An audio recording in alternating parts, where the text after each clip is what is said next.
Good morning, y'all. Welcome back to the Bookish Pod. I'm Shy, and today I'm doing another episode by myself. So, if you wonder why I do more episodes by myself, I've said it before, but mainly it's because currently I've been reading more than C has, and just so y'all know, I always ask C before I record the videos by myself if she wants to be in any of them. And when I do my Fourth Wing episode, she will be in it. Um, the one that I'm going to talk about today, she really didn't want to be in. And I really don't want to film it, but we said when we started the podcast that we would do episodes about books we didn't like. This is one of those books. If you can't tell, I'm very nervous. So I've kind of talked about it before. I was a big time dark romance, dark fantasy. I still like dark fantasy. It's not as bad. Dark romance, though, I got scarred on it because I read Haunting Adeline at a very young age, and it really messed with me and put me off of dark romance.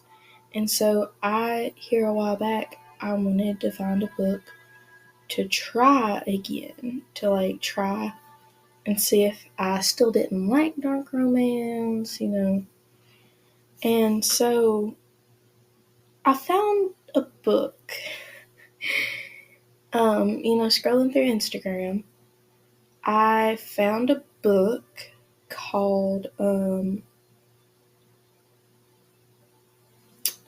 Ritual. It's a dark college romance. And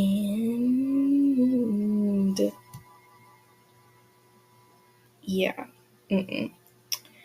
The first thing I want to touch on with The Ritual, I've said it before and I'll say it again. I do not mind smut. I do not mind spice. I read it. I'm currently rereading the whole A Court of Thorns and Roses series. So, I don't mind smut and spice as long as it has a plot. My stipulation to that, however, is the plot actually has to be good to constitute an enormous amount of spice. Now, this book is... I'm trying to find out... it's on my Kindle, so bear with me, please, y'all. Okay.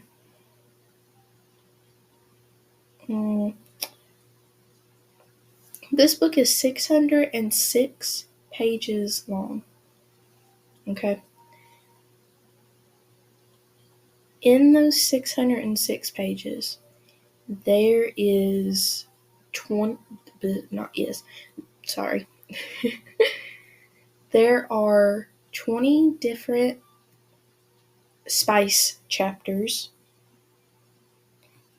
So that's 20 different spice scenes. Big enough to make it into the whole spice chapter list. Now, there are spicy scenes that are small that don't last almost entire chapters. There's a lot of smut in this book. If you like that, fine. I did not realize that. I might have been delusional in thinking that a dark romance wouldn't be smutty, or that smutty. It wasn't so much the smut, because dark romance is very I'm just going to go ahead and say this too. This is going to be an 18 plus episode. I should have prefaced that in the beginning. I did not. So if you've made it this far, please click off if you're not comfortable with the following subjects of drugging the female main character, cult-like rituals, cult activities, kinks, and violence. Occasionally consensual violence, but still violence. Now, I'm going to give you a few seconds, now that you know the list of what is going to be talked about in this book, and then we will jump directly into my reaction on this book.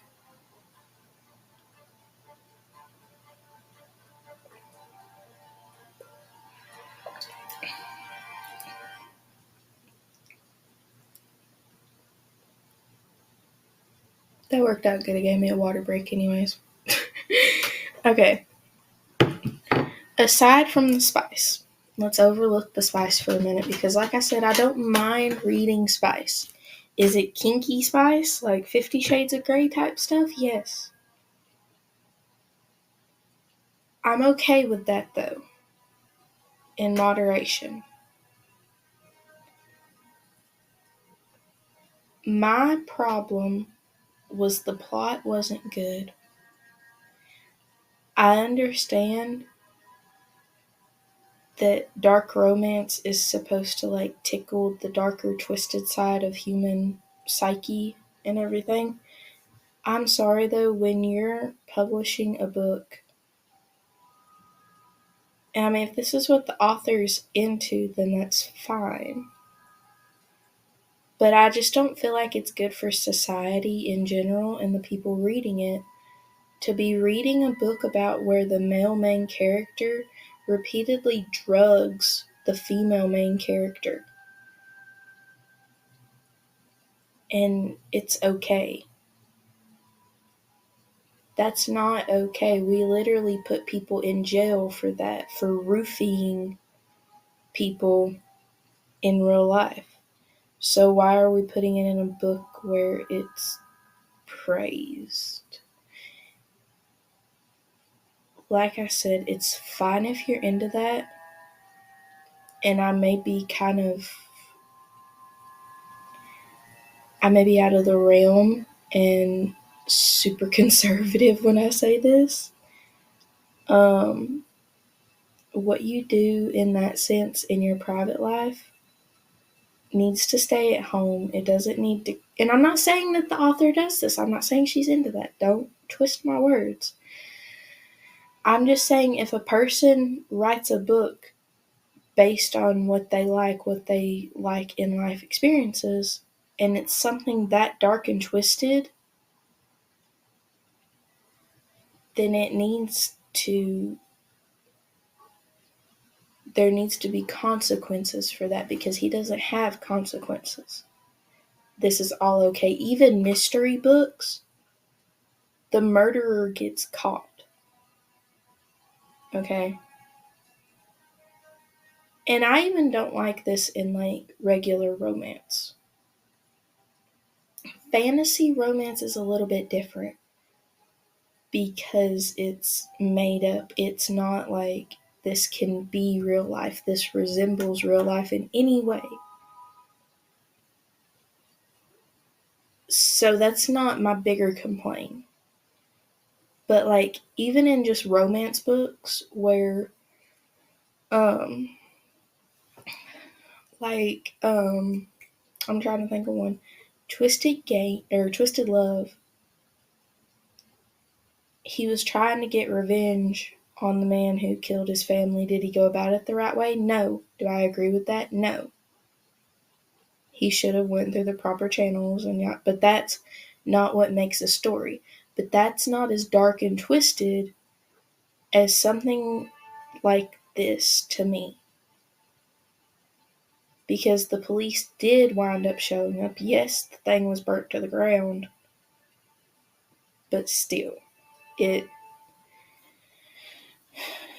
way they initiate people to really got me. And keep in mind, y'all, I'm not throwing hate on people who like this book. These are just my concerns from a point of view of somebody who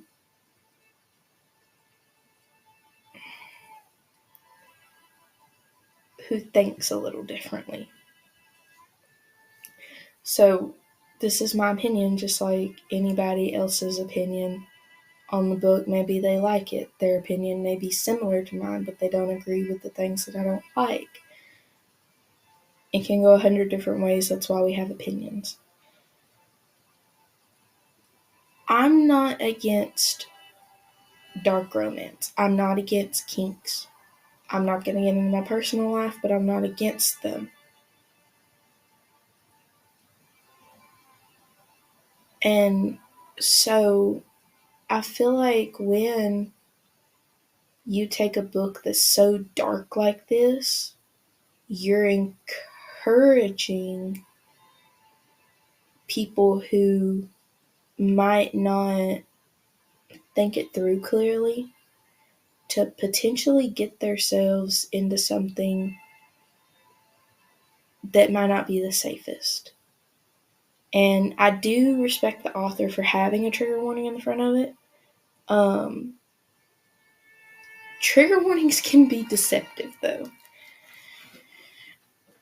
Because, I mean, I would be fine with all this stuff if it wasn't the whole plot of the book. If it happened like once or twice, if he drugged her once or twice, I'm not crazy about it, but I could get over it. But when he goes onto a plane, when her and her friend are trying to like leave on a trip, yes, she said if he caught her, she'd marry him. But at the same time, she didn't ask to be drugged and brought back to his house. Her friend didn't ask to be drugged and essentially kidnapped just because they're their chosens or whatever, and they're like promised to them and they're in a relationship, doesn't necessarily mean it's not kidnapping. I don't know. I have some dark romance books that I like. I found one, the Her Soul to Take. I'm gonna do an episode on that one because I really liked it. To me, Her Soul to Take is what dark romance should be. It shouldn't be all the drugging and the weird college initiation rituals and like how they treated those girls when they initiated them to be chosens really, really bothered me. Because like one guy, it was depicting it, and like he held her head underwater until she almost passed out. Like I said, I understand that dark romance is meant to like tickle the weird dark side of the human psyche, but at the same time, it makes me worry for society's sake if we're reading stuff like that and we're encouraging stuff like that to be okay. And I'm not saying every author is attempting to do that. I'm not saying any author is attempting to do that. But naturally, when you read it, it's going to stand to reason that you probably are going to start to like it. And so when you start to like it, you naturally start to encourage it. That's just the way that people work.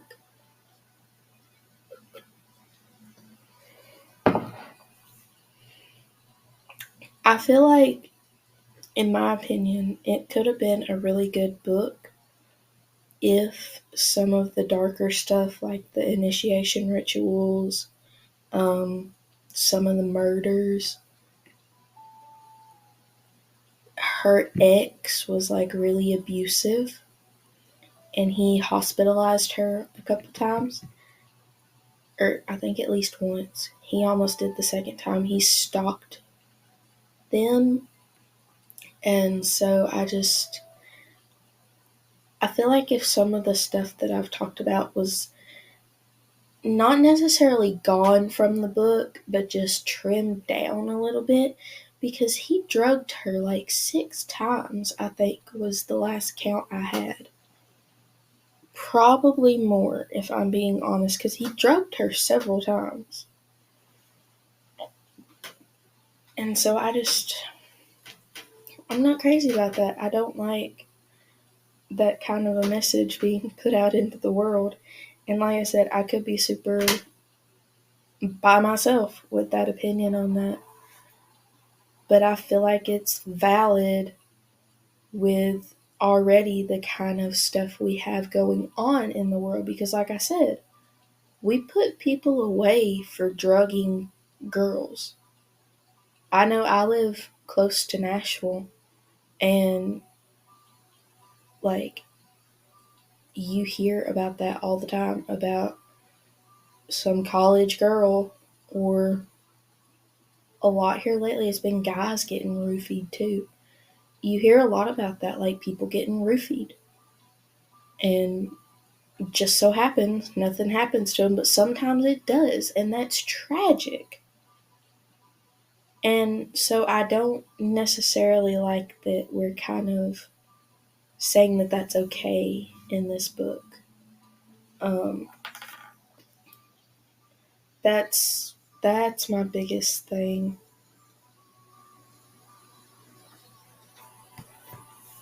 And even if this was just a romance book, not a dark romance, just a regular romance, if he drugged her more than, like, I'll say twice, I'll be lenient and I'll say twice,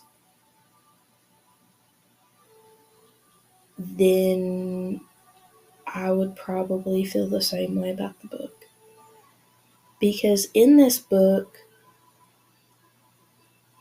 she brought it up to him once after she had realized that he had drugged her, and it was earlier on, and she was like, hey, you can't do that. And then he does it again. And again, and again, and again. I don't like that. She said, hey, you can't do that. He's not respecting her boundary with that. So, I don't know. This was not my favorite of books by any means.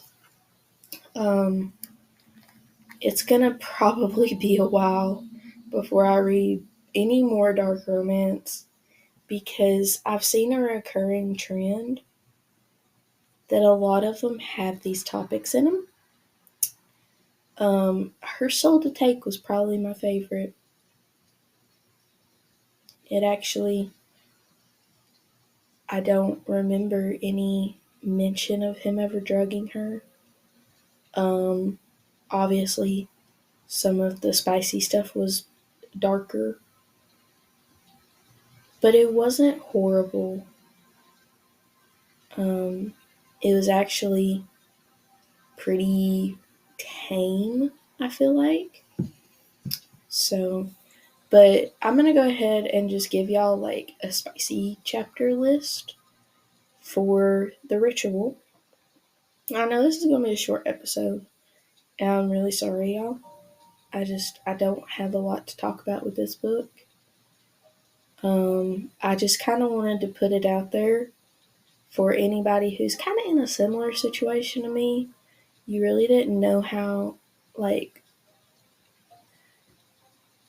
rank dark romance, I guess, and kind of went into something blind, or are maybe going to go into something blind, and hopefully you'll see this video first, and maybe it'll kind of give you a heads up, because like I said all through this video, if you're into that, that's okay. If you're not, you need to be aware. And maybe we can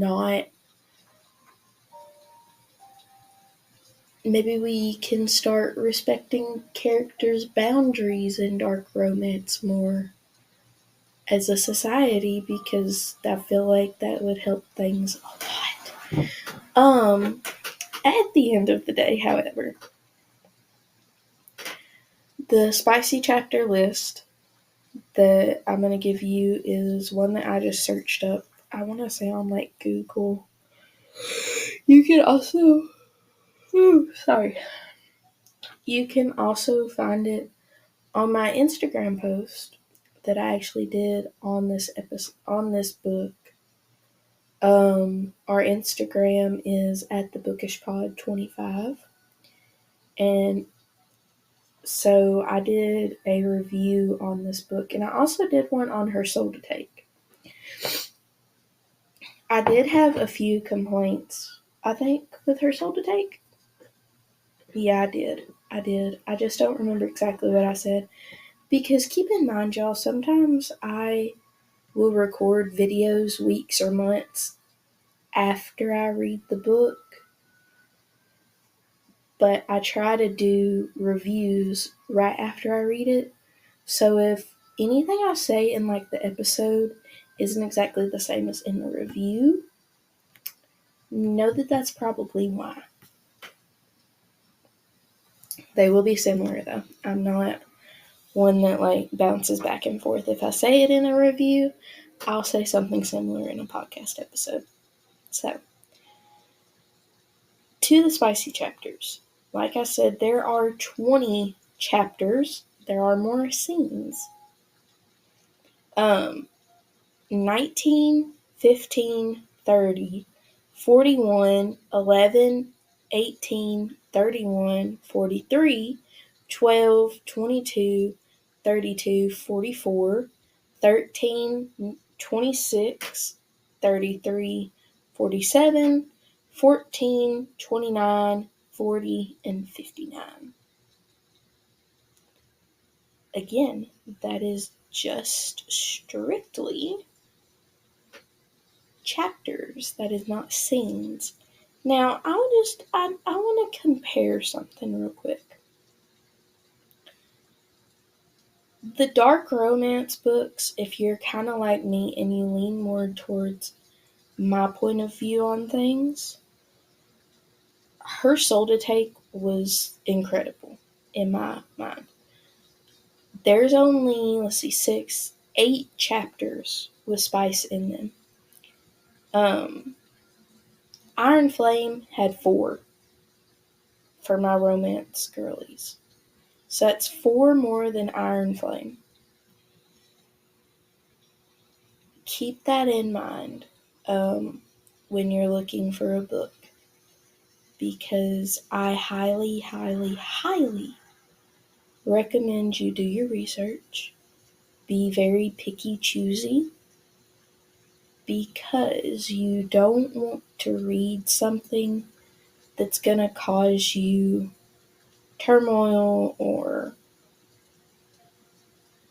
mental problems. I know after the ritual, like, me and my boyfriend had a big sit down talk, and I reevaluated like everything that I told him.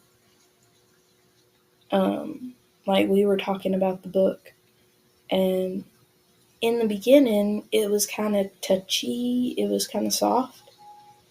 And so in the beginning I was like, I love this book, like, this is the best book ever. And I was like talking to him about it afterwards. I said, I do not like this book. This book scarred me for life. That's a little dramatic, but it did. It took me, we'll put it this way, it took me a week after I read The Ritual to pick up any book again. And that is very, very unusual for me.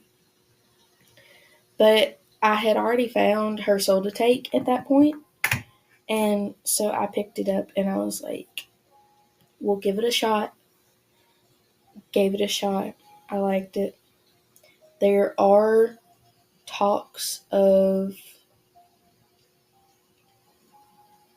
murder, suicide, cult sacrifices, and obviously it's a dark romance book, so there's talks of dark romance topics, obviously. So It's more tame, though. It's more my speed. So if you're a more tame dark romance reader who doesn't mind a little demon love story, then Her Soul to Take's probably for you. And it is a trilogy, so there's more demon romance stories.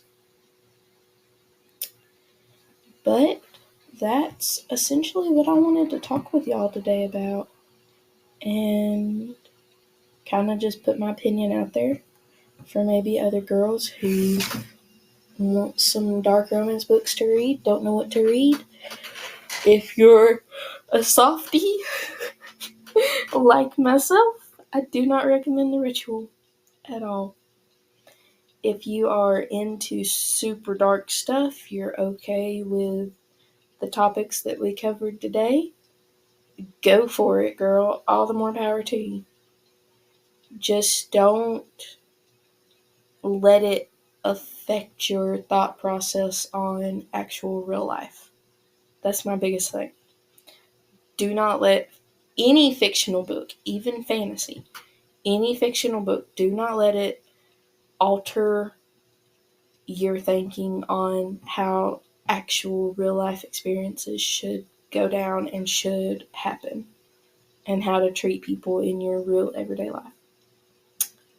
That's the biggest thing in my opinion. You can indulge in the books and all that. Just don't let it affect your everyday. Because if we start doing that, then we as society have problems.